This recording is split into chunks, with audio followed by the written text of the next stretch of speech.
చాలామంది ఇళ్లల్లో కొబ్బరి చెట్లయితే ఉంటాయి. కానీ వాటి నుండి వచ్చే కాయల్ని ఇలా 2 చిప్పలు వేరువేరుగా తీయడానికి చాలా కష్టపడుతూ ఉంటారు. కానీ నేనైతే ఈజీ ప్రాసెస్ చెప్తాను. ముందు వాటిని శుభ్రంగా క్లీన్ చేసేసుకొని వాటిపైన పీచంతా తీసేసి నేను చూపించిన విధంగా ఒక 3 కళ్ళు అంటారు కదా, వాటిలో ఒకటి ఒక హోల్ పెట్టేసుకొని వాటర్ తీసేసి టెంకాయని 2 ముక్కలుగా చేసుకొని ఫ్రిడ్జ్లో పెట్టేసుకొని ఒక 1 వీక్ వరకు వదిలేసేయండి. అవి చిప్పల నుంచి వేరైపోతూ ఉంటుంది కొబ్బరి అనేది. అప్పుడు తీసి ఇలా అయితే కొట్టండి.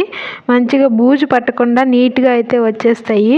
మామూలుగా పచ్చిగా ఉన్నప్పుడు మనం ఎండలో పెడితే కొన్నిసార్లు అవి బూజు పట్టిపోతూ ఉంటాయి. అప్పుడు వేస్ట్ అయిపోయిద్ది, ఇంకా మనకి యూజ్ చేసుకోవడానికి పనికిరాదు. నాతో పాటు మా బాబు కూడా ట్రై చేస్తున్నాడు. నేనేం చేస్తున్నానా అని చూసి వాడు కూడా అలానే చేస్తున్నాడు. మనం ఇలా కొబ్బరిని చిప్పల నుంచి వేరు చేసిన తర్వాత వీటిని అయితే ఎండలో పెట్టేసుకోండి. మంచిగా డ్రై అయిపోతాయి, ఇంకా కంప్లీట్గా డ్రై అయిపోతాయి. మనం ఫ్రిడ్జ్లో పెట్టి తీసిన తర్వాత కొంచెం పచ్చిగా ఉంటుంది లోపల. కానీ మనం వీటిని ఇలా తీసి సపరేట్ చేసిన తర్వాత ఎండలో పెట్టుకుంటే ఫుల్గా డ్రై అయితే అయిపోతుంది. ఎక్కువ రోజులు మనం నిల్వ చేసుకొని వంటల్లోకి యూజ్ చేసుకోవడానికి.